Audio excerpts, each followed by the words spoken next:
Hi ಎಲ್ಲರಿಗೂ ನಮಸ್ಕಾರ. ಬೆಳಗ್ಗೆ ಎದ್ದ ತಕ್ಷಣ ನಾನು ಕಸ ಎಲ್ಲ ಗುಡಿಸಿ ಮನೆ ಕ್ಲೀನ್ ಮಾಡಿಕೊಂಡು ಸ್ವಲ್ಪ ಪಾತ್ರೆ ಇತ್ತು, ಪಾತ್ರೆಗಳೆಲ್ಲ ತೊಳೆದಿಟ್ಕೊಂಡಿದ್ದೆ. ತೊಳ್ಕೊಂಡು ಎದ್ದ ತಕ್ಷಣ ನಾನು 1-1.5 ಚಮಚಷ್ಟು ನೀರು ಕುಡಿತೀನಿ. ಸೊ ನೀರು ಕುಡ್ದಾದ್ಮೇಲೆ ತಿಂಡಿಗೆ ರೆಡಿ ಮಾಡ್ಕೋತಾ ಇದ್ದೀನಿ. ತಿಂಡಿಗೆ ನಾನು ಇಲ್ಲಿ ಇವತ್ತು ಉಪ್ಪಿಟ್ಟನ್ನು ಒಂದು ಸ್ವಲ್ಪ ನೈವೇದ್ಯಕ್ಕೆ ಕೇಸರಿ ಬಾತ್ ಮಾಡ್ಕೊಳ್ಳೋಣ ಅಂತ ಪಾತ್ರೆ ಎಲ್ಲ ತೊಳೆದಿಟ್ಟು ಮಧ್ಯದಲ್ಲಿ ಟೀ ಮಾಡ್ಕೊಂಡು ಕುಡಿದು ತರಕಾರಿ ಬೀನ್ಸು, ಕ್ಯಾರೆಟು, ಈರುಳ್ಳಿ ಎಲ್ಲ ಕಟ್ ಮಾಡಿ ಇಟ್ಕೊಂಡಿದ್ದೆ.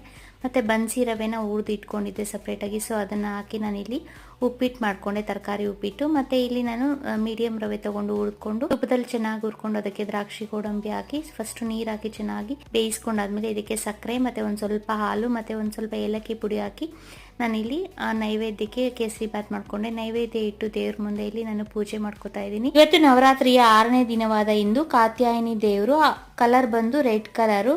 ಸೊ ನಾನು ಪೂಜೆ ಎಲ್ಲ ಮಾಡಿಕೊಂಡು ಬೆಳಗಿನ ತಿಂಡಿಗೆ ಉಪ್ಪಿಟ್ಟು ಮತ್ತು ಕೇಸರಿ ಬಾತ್ ಮಾಡ್ಕೊಂಡಿದ್ದೆ. Thank you.